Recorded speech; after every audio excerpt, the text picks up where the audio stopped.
Can you give me an example of a New Testament chain of custody dealing with, let's say, the Apostle John? Yeah, I think I've tried to look at and looked for all the gospel writers, but the ones that are the strongest are John, Mark's gospel, if you accept the fact that it's from Peter, and I think you can make a case for that. But John's a good example, for example. John's the eyewitness at the scene. He's kind of like the officer who's at the scene of the crime, who's got some piece of evidence, and he's going to have to collect it now, and he doesn't even know that 30 years from now it's going to go to trial. If that officer does a good job, he photographs it where it is, he takes it, he kind of signs for it, collects it properly, signs it into property, gives it to the property officer who holds it and signs for it and keeps it in custody and then gets it back out. Maybe some photographs will be taken along the way while it's in property.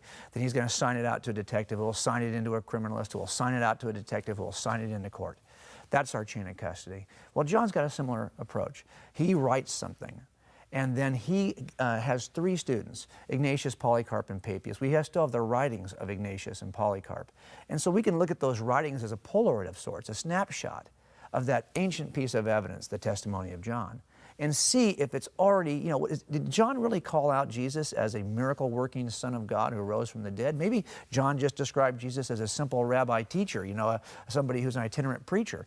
No, we want to see what the first Polaroid looks like. And we can actually look at it in the writings of Papias and Ignatius. Now, who's the next person they hand it to in the chain of custody? Well, they've got a student named Irenaeus. Who does he hand it to? Well, he's got a student named Hippolytus.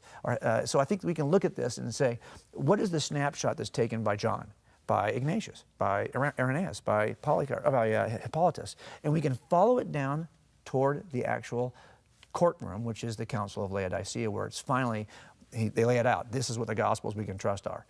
Okay, so this is, I think, is so important about the chain of custody.